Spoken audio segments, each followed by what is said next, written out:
आइए आज हम बात करने वाले हैं यूनिट नंबर 5 12वीं फिजिक्स का विद्युत चुंबकीय तरंगों वाला। इसको एक शॉट में समझने की कोशिश करते हैं। आशा करते हैं इस एक वीडियो के माध्यम से ही आपको यूनिट नंबर 5 समझ में आएगी। यूनिट नंबर 5 जो है इसमें ज़्यादातर ऑब्जेक्टिव क्वेश्चन पूछे जाते हैं और कहीं कहीं पर 2 नंबर का एक क्वेश्चन इसमें से पूछा जाता है। यहाँ पर सबसे पहला क्वेश्चन हमारा विद्युत चुंबकीय तरंगे क्या है, इलेक्ट्रोमैग्नेटिक वेव्स क्या है, ये अपन डिस्कस करने वाले हैं। यहाँ मैंने एक 3D डायग्राम बना रखा है जिसमें एक साइड में हमारे पास विद्युत क्षेत्र और दूसरी साइड में हमारे पास मैग्नेटिक फील्ड है। इनके लंबवत तल में जावक्रीय दोलनों से मिलकर जो बनी होती है वो विद्युत चुंबकीय तरंगे हैं। कुल मिलाकर विद्युत चुंबकीय तरंगे क्या है कि वे तरंगे जो विद्युत क्षेत्र और चुंबकीय क्षेत्र के लंबवत तलों में जावक्रीय दोलनों से मिलकर जो बनी होती है उन्हें हम विद्युत चुंबकीय तरंगे कहते हैं। ये तरंगे अनुप्रस्थ होती है। कुल मिलाके इनके संचरण के लिए माध्यम की आवश्यकता नहीं होती है। दूसरा, इनकी खोज जो है वो मैक्सवेल ने की थी। 2 नंबर का प्रश्न आता है तो परिभाषा लिखकर, ये डायग्राम लिखकर आप उसको समझा सकते हैं। अब इनके गुणों की बात कर लेते हैं। पहला गुण इनका ये है कि ये तरंगे निर्वात में भी गमन कर सकती है। नंबर 2, इन तरंगों की प्रकृति अनुप्रस्थ होती है, यानी कि इनके संचरण के लिए माध्यम की आवश्यकता नहीं होती है। नंबर 3, इन तरंगों की चाल प्रकाश की चाल के बराबर होती है, यानी कि प्रकाश की चाल 3 × 10⁸ मीटर प्रति सेकंड होगी, तो इनकी चाल भी इतनी ही होती है। इन तरंगों की चाल ज्ञात करने का जो फार्मूला होता है वो C बराबर में 1/में √μ0ε0 होता है। इस सूत्र की सहायता से इन विद्युत चुंबकीय तरंगों की चाल ज्ञात की जा सकती है, जहां पर μ0 जो है ये वायु निर्वात की चुंबकशीलता और ε0 जो है ये वायु निर्वात की विद्युतशीलता है। जब इन दोनों के आंकिक मान रखे जाते हैं तो ये वैल्यू हमें 2.997912 प्राप्त होती है, जो लगभग C बराबर 3 के बराबर होती है और गुणित में 8 मीटर प्रति सेकंड। अगला गुण देखें। इसमें ये तरंगे अपने साथ ऊर्जा का स्थानांतरण करती है। कुल मिला के 3-4 गुण हमें याद होना चाहिए, जिसमें से पहला है इन चुंबकीय जो तरंगे हैं, इन तरंगों की प्रकृति अनुप्रस्थ होती है। इन तरंगों की खोज मैक्सवेल ने की थी। नंबर 3, इन तरंगों की चाल प्रकाश की चाल के बराबर होती है और इन तरंगों की चाल इस सूत्र के माध्यम से हम निकाल सकते हैं। एक बार इसको रिपीट कीजिए, आराम से हो जाएगा। इसी यूनिट में हमारे पास दूसरा प्रश्न आता है, एक दृश्य स्पेक्ट्रम और दूसरा अदृश्य स्पेक्ट्रम, विजिबल और इनविजिबल स्पेक्ट्रम। तो हम बात कर रहे हैं इनविजिबल स्पेक्ट्रम की। इनविजिबल स्पेक्ट्रम में हमारे पास कुछ रेज आती है, कुछ किरणें आती हैं, जिनका आप एक टेबुलेशन इस तरीके से करके और इन क्वेश्चनों को आप आसानी से प्रिपेयर कर सकते हैं। 7 प्रकार की रेज यहां पर हमें मिलती है, जिनमें हमने सेक्शन बनाए हैं। इन किरणों का नाम, साइंटिस्ट का नाम, तीसरा कॉलम है हमारे पास इसकी वेवलेंथ का, चौथा आवृत्ति, इसमें मैंने लिखा नहीं है, अभी निकाल के बताएंगे हम आपको। अगला है इसका सोर्स, कहाँ से यह जनरेट होती है, और आखिरी है इसका यूज। ये एक छोटी टेबल बनाकर आप इन सभी के क्वेश्चन जो है प्रिपेयर कर सकते हैं। इस यूनिट में ये जो टेबल है, ये टेबल लगभग 50% यूनिट की गारंटी देती है। इस टेबल के द्वारा आप इस यूनिट को 50% कंप्लीट कर सकते हैं। आइए करके देखते हैं। इनका सीक्वेंस अपने को याद रखना पड़ेगा। यहाँ पर gamma rays, X rays, UV rays, visible, IR, micro और रेडियो वेव्स। इनके जो साइंटिस्ट का नाम है, गामा रेज की खोज बैक्यूरल ने करी, एक्स रेज की रोंटजन ने, यूवी की जेडब्ल्यू रिटर ने, वहीं पर विजिबल जो लाइट है, दृश्य प्रकाश, उस दृश्य प्रकाश की खोज न्यूटन ने करी थी। आईआर मतलब अवरक्त किरणें, उनकी खोज हर्शेल ने करी। माइक्रो जो है सूक्ष्म तरंगे, उनकी हर्ट्ज ने की थी। और रेडियो तरंगों की खोज जो है वो मार्कोनी ने करी थी। यहाँ पर माइक्रो और रेडियो वेव्स दोनों ये एक प्रकार की रेडियो वेव्स ही होती है, जिसमें माइक्रो वेव्स जो होती है ये लघु रेडियो तरंगे, और रेडियो वेव्स जो होती है ये दीर्घ रेडियो तरंगे होती है। अब एक कॉलम हम आपको बनाकर बताते हैं।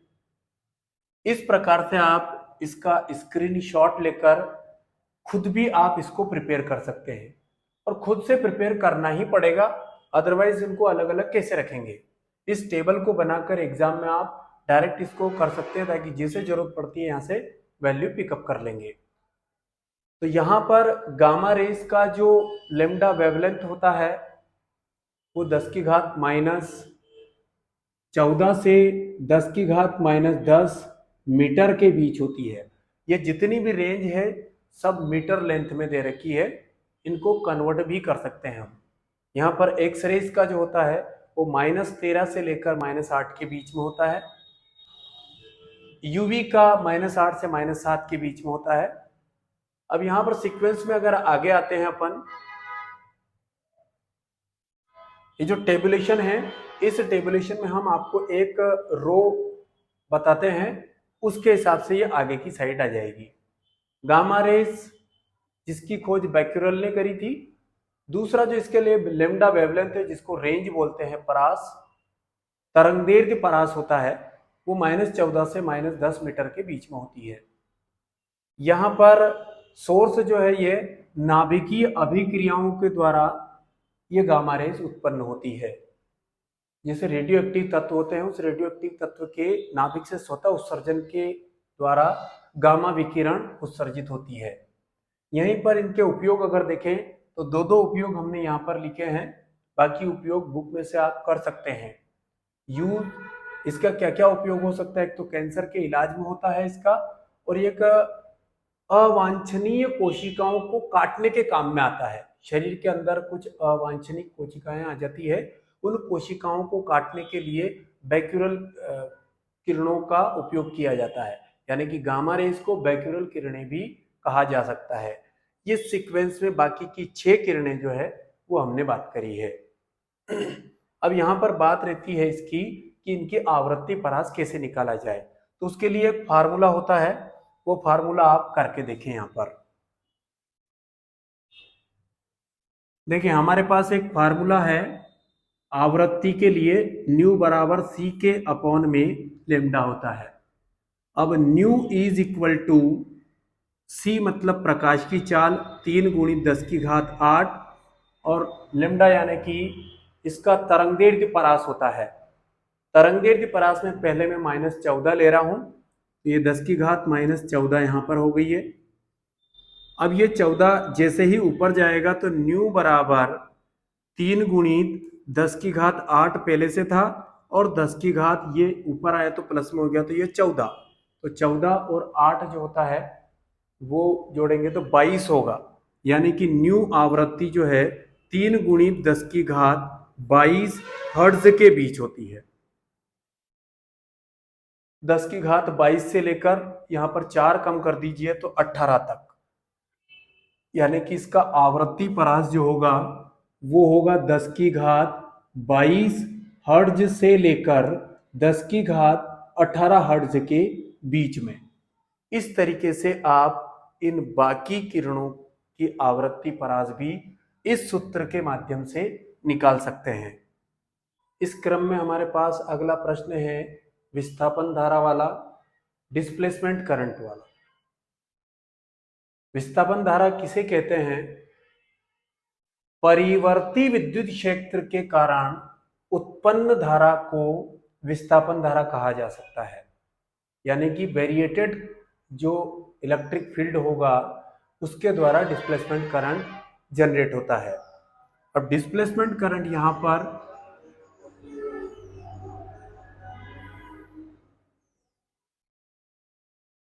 संधारित्र की प्लेटों के बीच में मिलता है।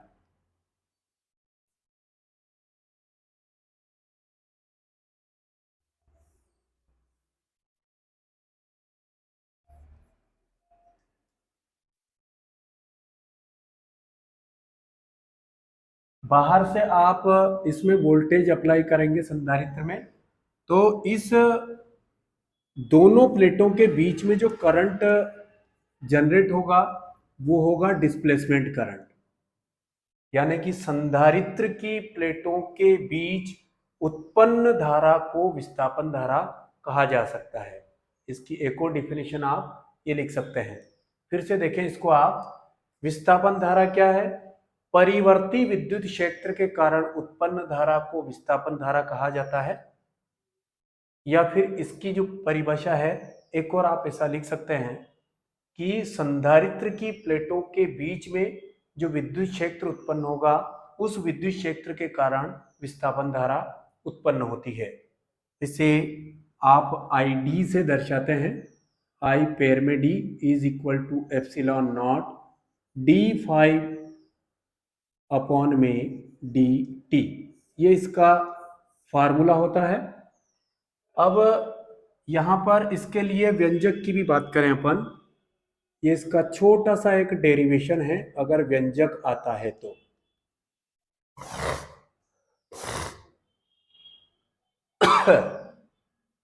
व्यंजक में क्या होगा कि जैसे ही दोनों प्लेटों के बीच में विद्युत क्षेत्र लगाया गया है तो इन प्लेटों के बीच में विद्युत क्षेत्र की तीव्रता जो है वो सिग्मा अपॉन एप्सिलॉन होता है।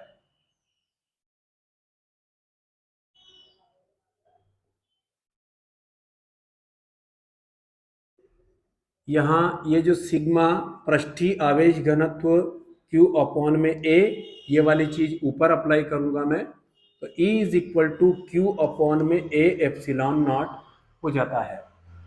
यहाँ से Q का वैल्यू निकाल लेता हूँ तो ये जो जितनी भी वैल्यू है वो सब इधर की साइड ट्रांसफर हो जाएगी। यानी कि Q इज इक्वल टू ये एप्सिलॉन नॉट E A, ये मेरे पास Q का वैल्यू आ गया है। अब करंट का जो फार्मूला होता है वो करंट का फार्मूला अप्लाई करते हैं। करंट यानी कि I is equal to rate of change of charge is equal to current. अब चूंकि विस्थापन धारा तो डिस्प्लेसमेंट, इसलिए इसके पैर में डी लगा दिया है अपनों ने। यहां पर देखें तो ये आपके पास i D is equal to, ये क्यू का वैल्यू यहां पे रख देंगे तो ये आपके पास फाइनल फार्मूला आएगा डी ई ए अपॉन में डी टी। यहां पर ये जो होता है ये आपके पास विद्युत क्षेत्र होता है।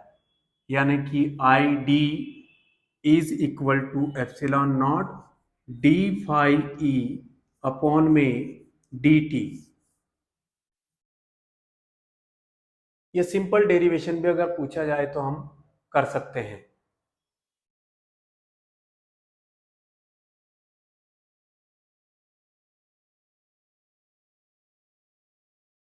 विस्थापन धारा केवल संधारित्र की प्लेटों के बीच में ही उत्पन्न नहीं होती है। विस्थापन धारा जहां पर भी परिवर्तित विद्युत क्षेत्र, परिवर्ती विद्युत क्षेत्र होगा, वेरिएटेड इलेक्ट्रिक फील्ड होगा, वहीं पर डिस्प्लेसमेंट करंट जनरेट हो जाएगा। अगला क्वेश्चन नंबर 4 देखें। इसमें विद्युत चुंबकीय तरंगे और ध्वनि तरंगों में अंतर की बात करें अपन, तो इनमें सबसे पहला अंतर जो होगा वो होगा नेचर का। यहां पर नेचर वाला, तो ये हमारे पास विद्युत चुंबकीय तरंगे जो है वो अनुप्रस्थ प्रकृति की रहेगी, और जो ध्वनि तरंगे होंगी वो अनुदैर्ध्य तरंग होंगी। दूसरा अंतर देखें हम, तो इनकी जो चाल होगी, विद्युत चुंबकीय तरंगों की चाल, वो प्रकाश की चाल के बराबर होगी, 3 × 10⁸ मीटर प्रति सेकंड। वहीं पर ध्वनि तरंगों की चाल वायु में सबसे कम रहती है, 332 मीटर प्रति सेकंड। तीसरा देखें, इन विद्युत चुंबकीय तरंगों के संचरण के लिए, यानी कि प्रोपोगेशन के लिए माध्यम की आवश्यकता नहीं होती है, जबकि वहीं पर साउंड वेव्स यानी कि ध्वनि तरंगों के प्रोपोगेशन के लिए माध्यम की आवश्यकता होती है। अगला नंबर देखें, नंबर 4,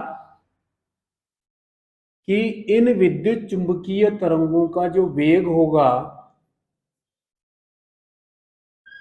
वो ताप पर निर्भर नहीं करेगा, जबकि यहां पर इन ध्वनि तरंगों का जो वेग होगा वो ताप से प्रभावित रहेगा, यानी कि ताप बदलने पर इन ध्वनि तरंगों का जो वेग है वो भी बदल जाएगा। दूसरा एक और है हमारे पास, कि ये जो विद्युत चुंबकीय तरंगे हैं वो ध्रुवण का गुण दर्शाती है, पोलराइजेशन की फिनोमेना ये दर्शाती है, और यहां पर पोलराइजेशन की फिनोमेना नहीं होती है। इस प्रकार से आप विद्युत चुंबकीय तरंगे और ध्वनि तरंगों में कुछ 3-4 अंतर यहां पर कर सकते हैं। एक प्रकृति वाला, दूसरा चाल वाला, दूसरा जो है अगला कि यहां पर इन तरंगों के लिए माध्यम की आवश्यकता नहीं होती है और ध्वनि तरंगों के लिए माध्यम की आवश्यकता होती है, इसकी प्रकृति पर निर्भर करती है। दूसरा, इनका जो वेग होगा वो वेग ताप पर निर्भर नहीं करता है, यानी कि टेम्परेचर से नॉन अफेक्टेड होती है ये, और यहां पर यह तापमान से प्रभावित हो जाती है। विद्युत चुंबकीय तरंगे ध्रुवण का गुण दर्शाती है, जबकि यह ध्रुवण का गुण नहीं दर्शाती है। इसी लिंक में हमारे पास अगला प्रश्न आता है, हमारा वायुमंडल यानी कि हमारा जो एटमॉस्फेयर है वो किस प्रकार का है। तो पृथ्वी की सतह से, अर्थ सरफेस से लेकर 400 किलोमीटर का जो ये वायुमंडल है, वो वायुमंडल की अलग अलग जो लेयर है उसके बारे में अपन बात करेंगे। यानी कि पृथ्वी तल से 400 किलोमीटर तक वायुमंडल फैला हुआ है। यहीं पर पृथ्वी तल से 12 किलोमीटर तक का जो है वो क्षोभ मंडल होता है, ट्रोपोस्फेयर। जितनी भी प्रकृति में परिवर्तन आता है वो सब इस 12 किलोमीटर के अंतर्गत ही आता है, जैसे बारिश होना, आंधी चलना, ज्यादा हवा चलना, सुनामी आना, या फिर गर्मी के दिनों में लू चलना, गर्म हवा चलना, शीतलहर चलना, सब इस 12 किलोमीटर के अंतर्गत ही होता है। यहां पर पृथ्वी तल से जब ऊपर जाते हैं अपन, तो प्रति किलोमीटर 6 डिग्री सेल्सियस में कमी आ जाती है। जैसे कि मान ले जाए, अगर यहाँ पर 20 नॉर्मल टेम्परेचर हम 30 डिग्री सेल्सियस मानते हैं, तो यहाँ पर लगभग जो है -52 डिग्री सेल्सियस इसकी सीमा पर टेम्परेचर अपने को मिलता है। यहाँ पर फिर 12 किलोमीटर से लेकर 50 किलोमीटर तक का जो एरिया है उसको आप समताप मंडल बोलते हैं, स्ट्रेटोस्फेयर। इस स्ट्रेटोस्फेयर में हमारे पास यहाँ पर ओजोन परत भी होती है। इस ओजोन परत की पृथ्वी तल से जो ऊंचाई होती है वो होती है 30 किलोमीटर, और यहां से चलकर ये 50 किलोमीटर तक फैली होती है, यानी कि इसका जो दायरा होता है वो 20 किलोमीटर का होता है। यह ओजोन परत सूर्य से आने वाली पराबैंगनी किरणों से हमारे शरीर को नुकसान होने से बचाती है, यानी कि त्वचा कैंसर या फिर स्किन संबंधी जो प्रॉब्लम होती है उससे हमें ये बचाती है। आगे चले, 50 किलोमीटर से लेकर 80 किलोमीटर तक का क्षेत्र वो होता है मध्यमंडल, यानी कि मेसोस्फेयर। इस मध्यमंडल में वापस से तापमान में गिरावट आती जाती है, और इस मध्य सीमा पर -93 डिग्री सेल्सियस वापस से तापमान में गिरावट आ जाती है। उसके बाद यहां से आयनमंडल शुरू हो जाता है, जिसमें केनेली हेविसाइड परत है, एपल्टन परत है, डी परत है वगैरह। तो यहाँ पर हमारा जो वायुमंडल है वो पृथ्वी तल से 400 किलोमीटर तक का जो एरिया है उसको वायुमंडल बोला जाता है, एटमॉस्फेयर बोला जाता है, जिसमें हमारे पास होता है क्षोभ मंडल, समताप मंडल, मध्य मंडल, आयन मंडल वगैरह। ठीक है, यहाँ पर प्रश्न ये बनता है कि जो ओजोन परत है वो कौन से मंडल में होती है, तो वो स्ट्रेटोस्फेयर यानी कि समताप मंडल में होती है।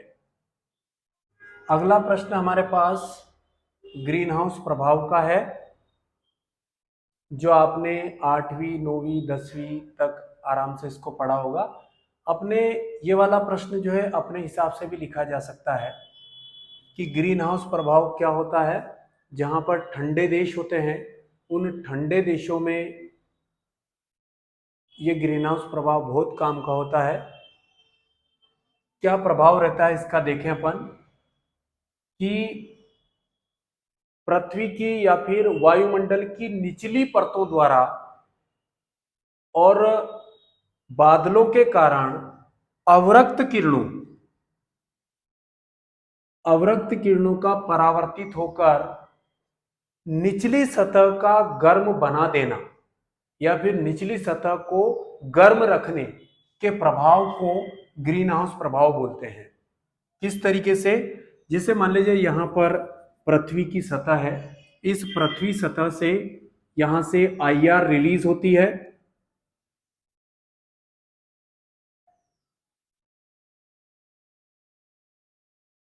ये आईआर यहां पर बादलों द्वारा वापस ये परावर्तित होती है, जिसके परावर्तित होकर वापस पृथ्वी पर आती है, जिससे पृथ्वी का जो निचली सतह है ये निचली सतह गर्म बनी रहती है।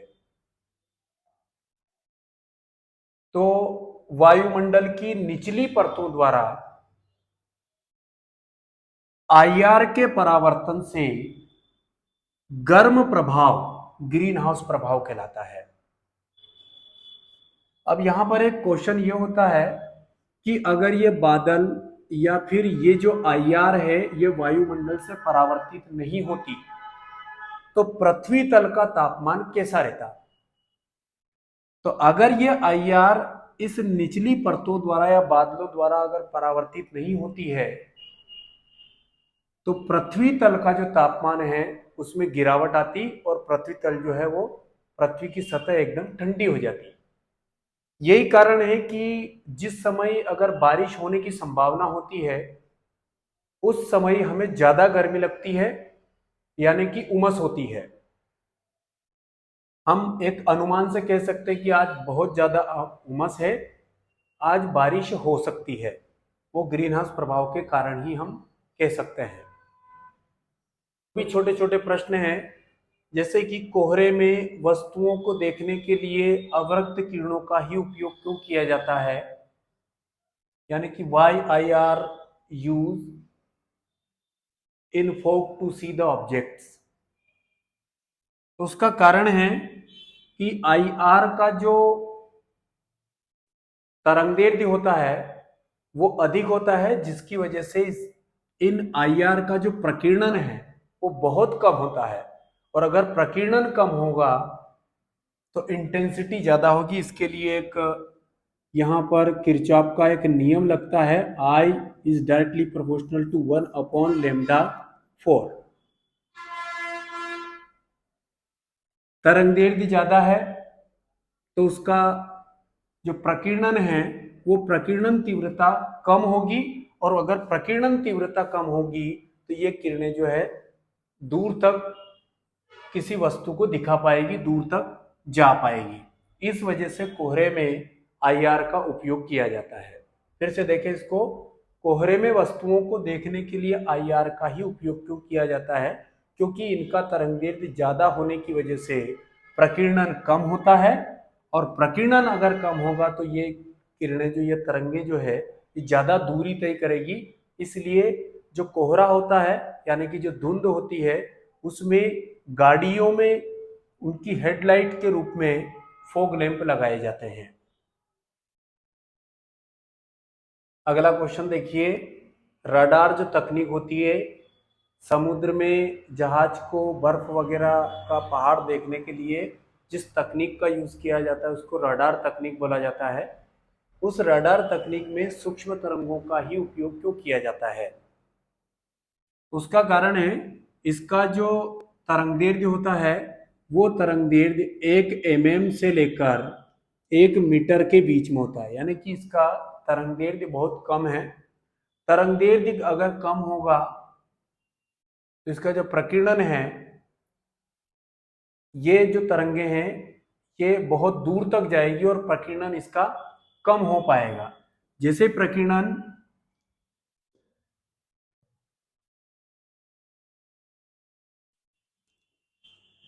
राडार तरंगों में यानी कि राडार तकनीक में सूक्ष्म तरंगों का उपयोग ही क्यों किया जाता है?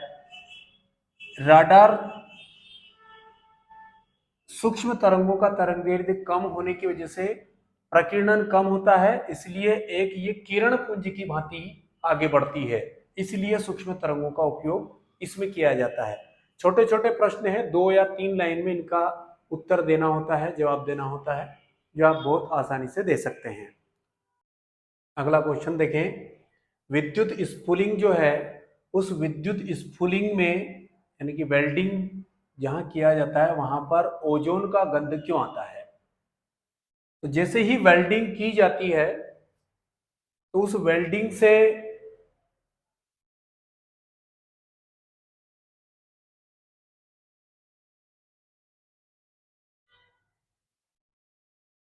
पराबैंगनी किरणें निष्कासित होती है। वो पराबैंगनी किरणें वातावरण की O2 यानी कि ऑक्सीजन से क्रिया करके क्या कर लेती है? O3 बनाती है, जिसके कारण वेल्डिंग के आसपास, विद्युत स्फुलिंग के आसपास ओजोन की गंध आती है।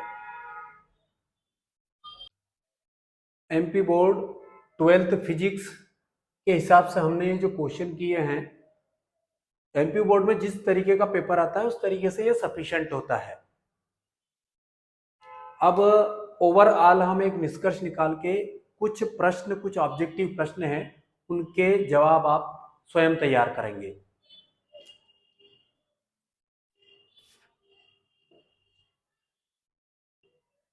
यहाँ हमने कुछ क्वेश्चन निकाले हैं, उन क्वेश्चन को आप भी तैयार करेंगे तो बेहतर होगा, इनमें से हो जाता है। पहला है, विद्युत चुंबकीय तरंगों की खोज किसने की थी? दूसरा देखें, विद्युत चुंबकीय तरंगों की प्रकृति क्या होती है? नंबर 3, विद्युत चुंबकीय तरंगों की चाल क्या रहती है? नंबर 4, विद्युत चुंबकीय तरंगों की चाल ज्ञात करने का सूत्र क्या है? अगला देखेंगे, सबसे अधिक आवृत्ति की विद्युत चुंबकीय तरंगें कौन सी है?